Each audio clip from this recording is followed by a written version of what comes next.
bien, aujourd'hui on se retrouve pour un tag qui s'intitule Problème de lecteur. Je l'ai eu sur la chaîne de Jules Armand Malter. Je vous mettrai donc sa chaîne en barre d'infos et également la vidéo du tag. On commence tout de suite et je suis munie de mon smartphone. Première question. Alors, première question, tu as 20 000 livres dans ta palle, comment décides-tu de ta prochaine lecture? Ça va être très simple pour ma part, soit je vais lire le livre le plus vieux, donc qui date vraiment d'un petit bout de temps, histoire de pas trop l'oublier celui-ci, ou alors par rapport à mes envies du moment, si je veux lire de la fantasy, du fantastique, de la science-fiction, du contemporain. Voilà, ça, c'est pas trop compliqué ça. Deuxième question, tu as lu la moitié d'un livre et tu ne l'aimes pas, tu l'abandonnes ou tu continues? Ça dépend en fait, du genre si c'est un gros pavé comme les Trônes de Fer, je pense que je vais abandonner. Parce que pour lire ce genre de livre, déjà il faut assez du courage puisque ça demande de l'énergie, j'ai envie de dire. Sinon si c'est un livre très court du genre 200 pages, là je vais continuer, de toute façon j'aurai plus rien à perdre. Troisième question, la fin de l'année approche et ton challenge Goodreads n'est pas fini, est-ce que tu essaies de te reprendre et comment? À vrai dire, le challenge Goodreads, je le fais, après il n'a pas une très grande importance pour moi. L'année dernière, je m'étais fixé un objectif de 50 livres, je n'y suis pas arrivée, je ne l'ai pas terminé et j'en suis pas morte.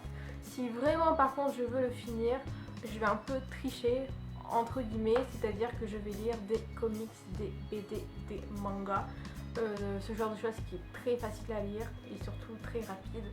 Donc avec ça, je suis certaine de le finir en temps et en heure. Les couvertures, quatrième question, pardon. Les couvertures d'une saga série que tu aimes ne se ressemblent pas. Comment tu gères ça? Je râle, mais je râle beaucoup, vraiment beaucoup. Et au bout d'un moment, je vais finir par l'accepter. Parce que de toute manière, je n'aurai pas le choix. Voilà. Et oui, c'est la vie. Cinquième question. Tout le monde aime un livre que toi tu n'aimes pas. À qui en parles-tu du coup? Il y a toujours une ou deux personnes assez rares qui sont dans le même cas que moi.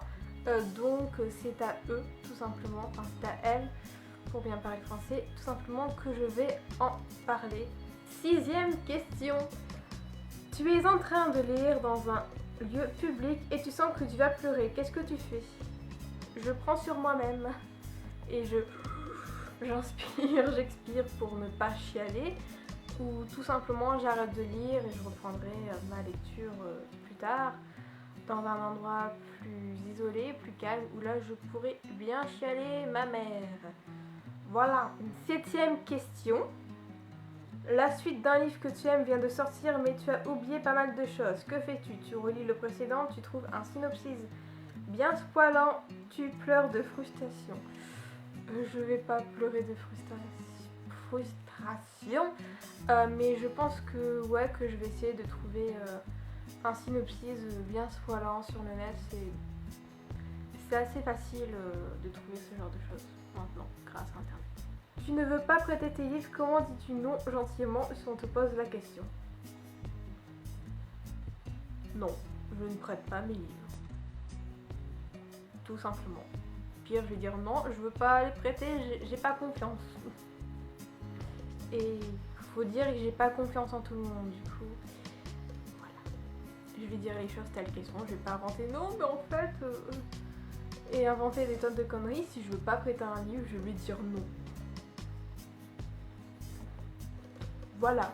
Tu as choisi et reposé 5 livres le mois passé. Comment gères-tu ta panne de lecture? Je fais une dépression. Donc dans ce cas-là, en fait, pendant les pannes de lecture, si j'arrive vraiment pas à lire, je vais genre relire un livre que j'ai déjà lu. C'est ce qui m'est arrivé il y a quelques mois. Ou alors je vais attendre, en fait, parce que de toute manière,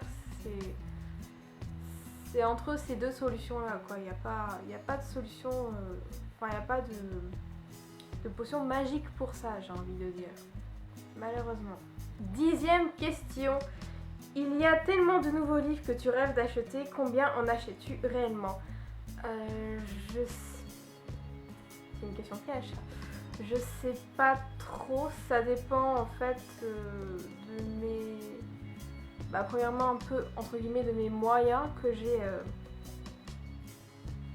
Donc parfois j'achète beaucoup de livres, parfois j'en achète pas beaucoup. Après j'achète pas tout le temps des livres de ma wishlist, parfois je vais dans une librairie, je vois un livre, c'est un coup de cœur direct, je le prends. Voilà, donc il n'y a pas vraiment de réponse à cette question, je pense, j'ai envie de dire que je sais pas, que ça dépend. Et j'ai pas vraiment de réponse à cette question. 11e et dernière question. Après les avoir achetés, combien de temps reste-t-il dans ta palle avant que tu ne les lises? C'est à voir. Ce que je veux dire, c'est que ça dépend de mes envies. Si j'achète un livre de fantasy, que je sais que je veux ce livre de fantasy et qu'en ce moment je suis pas trop fantasy, il peut rester dans ma palle 6 mois, un an. Un an, je pense que ça doit être le grand maximum pour un livre dans ma palle. Ça dépend vraiment de mes envies en fait. Si c'est vraiment un livre que j'ai vraiment envie de lire, je sais que lui il va pas rester longtemps par contre. Mais ouais, pareil, il n'y a pas vraiment de réponse à cette question, ça dépend de mes envies du moment. Cette vidéo est maintenant terminée, j'espère qu'elle vous aura plu. On se retrouve très bientôt pour un update lecture. Je vous ai expliqué dans l'une des dernières vidéos qu'il n'y aura pas de book haul parce que c'est les vacances, parce que j'ai un événement au mois de septembre qui me demande de l'argent, beaucoup d'argent. Du coup, j'ai ralenti cet été sur l'achat des livres, j'en ai pas acheté beaucoup. Le prochain book haul sera au mois de septembre, donc ça sera un book haul qui regroupera mes achats du mois de juillet, août et septembre. Pour l'instant il n'y en aura pas.